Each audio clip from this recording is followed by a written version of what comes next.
Dealing with corners, free kicks, penalties, one-to-ones with strikers, the football goalkeeper can be the most cruelly exposed of all players.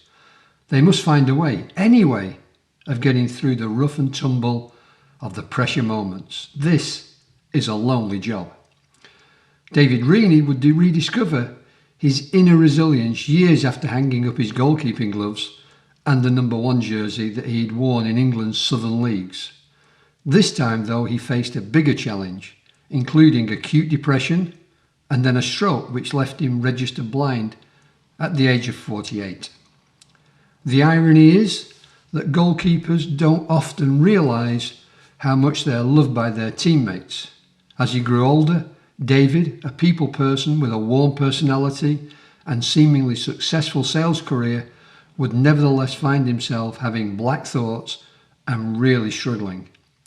But the friends he'd made in football, rugby, golf, and even the medical network were never far away, as perhaps he thought they might be. Their respect for him has helped David find the patience and confidence to be far more positive about life. That's good for him, but also good for others. Here is a man who had a stroke and then helped other stroke survivors as a stroke buddy.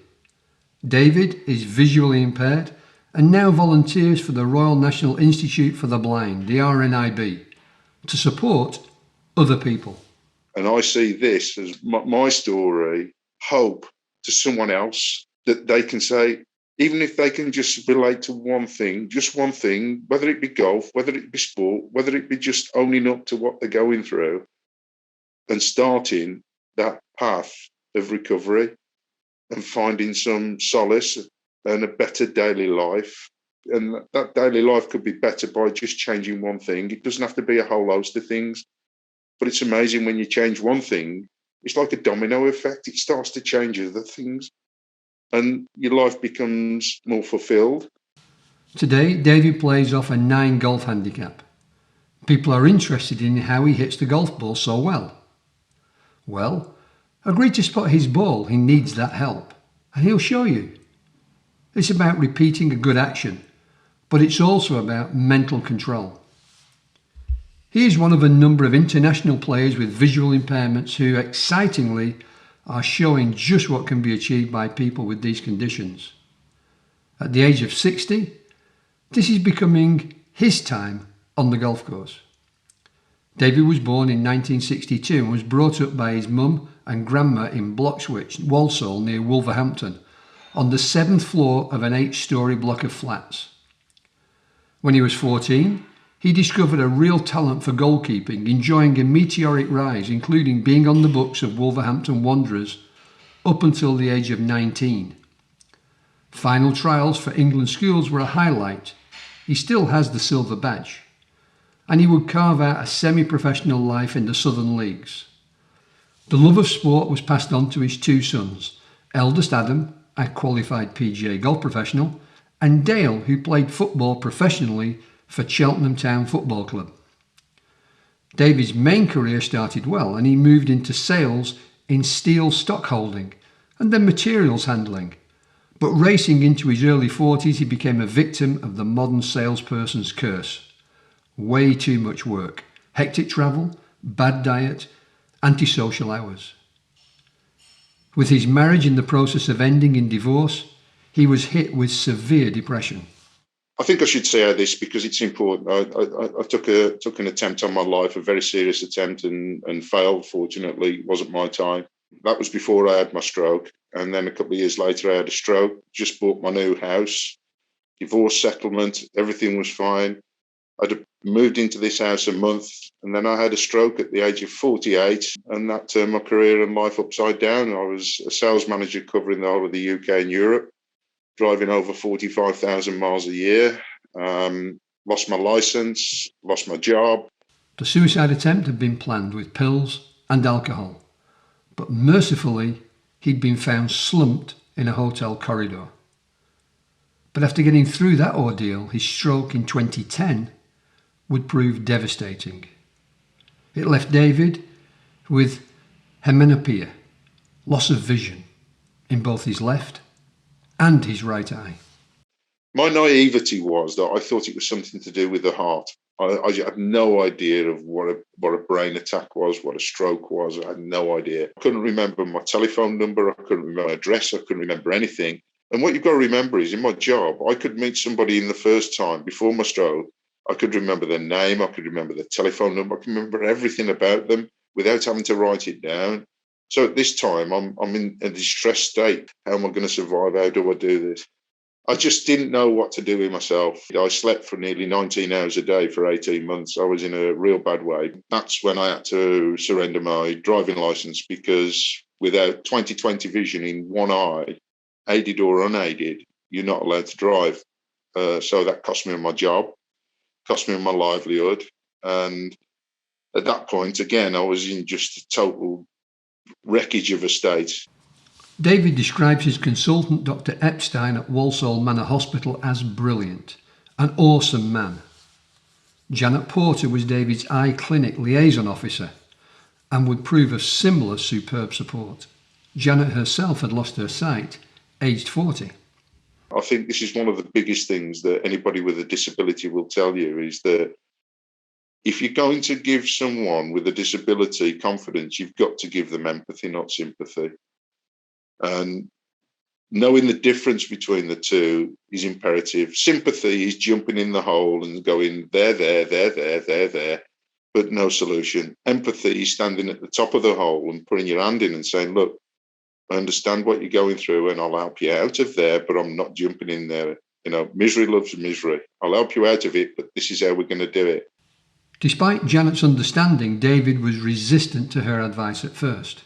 He was in denial about the extent of his sight loss.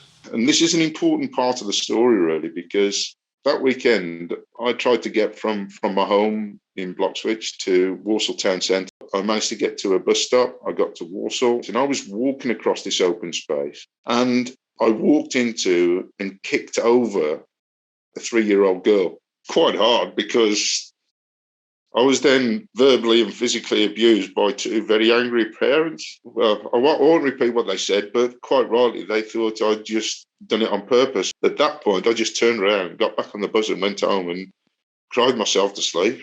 On the Sunday, a friend took him out to lunch to cheer him up, but a similar accident occurred when David crashed into a passing waiter and his trays.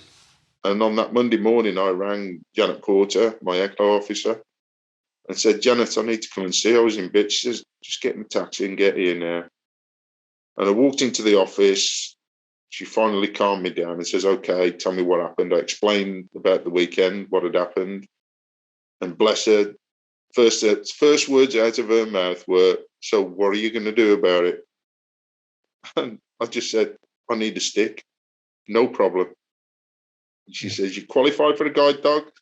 I've explained it all to you, but you've got to go through these experiences and you've got to accept it yourself. And that was the first part, really, of me starting to come to terms with what I could do and what I couldn't do. I also then became a stroke buddy on the stroke ward, trying to help other people who've gone through a stroke, because it was from that point I suddenly realised that if I'm going to live a normal as possible life, I've got to accept what I can't do and do the things I can do, to a lesser degree, to a different way. After this excellent medical and pastoral care came friends from different corners of David's life to help him further. David had been a golfer before his stroke. He was about to be one again. Richard Green, a scratch golfer who had played as a boy in the same team as Ian Woosnam and Sandy Lyle, got in touch and picked David up for an outing. And I thought we were going for a meal, and he says, no, we're going on the range. And I absolutely fell apart. I just froze. I was shaking like a dog. You know, I was terrible. I said, I'm going to kill somebody. I can't do this. I can't. He says, you can. It's only a 9-iron, Dave. You're just going to hit a couple of balls. And that was the start of me getting back into golf, because I never thought I'd be able to do that. Out of the blue, David bumped into another good friend, Clive Middleton, in an Indian restaurant. Clive is a GB triathlete and former teammate at Wolves. He's known for cycling the circumference of Australia for a world record. And he persuaded David into the swimming pool, where he now enjoys 64 lengths per session, 3 or 4 times a week, a massive step for his physical health. Clive has given me my life back through swimming. What I'm trying to say is that find your niche, but you've got to find something first of all that's going to drive you to do that. And for me, before my granddaughter came along, was that I still wanted to be credit to my boys, an example to my boys, men now. That, I mean, Adam's 33 and Dale's 27, ex-professional sportsmen themselves in their own right. And I wanted to be a credit to them. More happy news is that David's granddaughter, Amelia, aged 5, is showing an enthusiasm to join in with their family golf matches. And Grandad David has found his own form again. I'm pleased to say that when I got back to 9 handicap, just before COVID started, I was absolutely elated. Gareth Lewis, who has been my PGA professional coach for 6 years since my stroke and got me back playing, I really didn't think I'd play again after my stroke. Getting back to 9 to just over 2.5 years ago was an amazing experience. In fact, very emotional experience. He sees Gareth Lewis as not only a mentor but a great friend. David now lives in Barmouth, North Wales, and he joined Royal St David's Golf Club, one of the most beautiful places of all to play golf. He will tell you that he's found a real haven here. The members of Royal St David's have been fantastic. They've took me to their hearts. I've tried to learn a little bit of Welsh. Not much, but I can count and I can say please and thank you and all the rest of it. And it goes a long, long way. But they have been fantastic. That club is amazing. It's a wonderful golf course. But it was really Gareth who took me from having a completely open stance to a totally closed stance to the neutral stance that I have at the moment. And it was a real challenge for him over those years. And me learning the game of golf again through a different perception of how to hit the ball and do it by feel and feel a shot and know that if I go through a repetition that is the same time after time after time. And I remember this really from my son's coaching, was that don't hit it harder, hit it better. And it's repeat, repeat, repeat. But the beauty is that the people around the golf club have accepted that I can't see. I can see the ball on the tee by turning my head dramatically to the right, and I can strike the ball. But after that, I've no idea, only by the feel, whether it's gone left, right, or centre. And they spot the ball for me. It's been brilliant. And all I can say is there are so many opportunities for people with disabilities in sport in general, but certainly in golf, it's been an absolutely amazing experience for me. With growing confidence in his golf, David has started to consider broadening his competitive outlook. In 2022, he applied for his WR4 GD pass and first entered the Edgar Johnny Ray Classic in Coventry in May, before entering the Ping Open for golfers with a disability and the English Amateur Championship for golfers with disability in June. He says he would be delighted if he could encourage other people with disability, including visually impaired people, to try golf. And your life becomes more fulfilled. And that's how I feel now, giving back. I'm now volunteering with the RNIB, and I want to give something back. I'm befriending with people. I just want to give back the love, the help, the support, the empathy that I've been given in the last 2 years. And I'm a big advocate of trying to get sport onto the agenda. It is anyway of the RNIB, but disabled sport as a whole, I cried my eyes out watching the disabled Olympics. I love it. I love it. I love to see disabled people achieve and get through life. You know, it's wonderful. David also found his work as a stroke buddy highly satisfactory because he can now genuinely help. Sometimes he believes that what he would say was tough love for them, but it was always designed to get the patient thinking for themselves and wanting to act for themselves. Empathy rather than merely sympathy. David still has to ensure he works hard to keep depression at bay. In the early days of COVID, in fact, he started to suffer badly and needed his own space to gradually work things out. To protect his mental health, today he looks after himself physically. No alcohol, keeping the cholesterol low, lots of swimming, and of course, golf. And this is the one thing that I'm trying to get the point over to, is that life is not a clear path. It's not a clear run. You're going to come up to our obstacles. You've got to learn to say, how do I get over it? under it, round it, through it. Doesn't really matter, but you've got to find a way. And nobody knows that way, only you. But there are lots of people out there that can help you get through those obstacles and over those obstacles. Golf should be your haven, never your frustration, says David. And you've got to realise that you're never going to make a living at it. So don't get upset with it. Enjoy it. Enjoy every minute. Listen to the birds, listen to the course, feel the sunshine. You're in a wonderful, wonderful place. Enjoy it. And disability has taught me more about enjoying that than anything else. Meanwhile, David's love of golf is getting him out there in the view of others, playing to a high standard that can influence other people with a sight problem or their family and friends. It would be hard to find a stronger advocate for the benefits of this sport. The kindness of strangers and the kindness of friends have helped David to turn his life around. During the course of our conversation, he mentioned other great mates who had helped him, including in golf, Kyle Philpotts of the PGA and many of the members at St David's, including chief ball spotter Michael Culvert and respected PGA coach Sarah Bennett, who took him under her wing in a Pro-Am during a Ladies European Tour event and inspired him.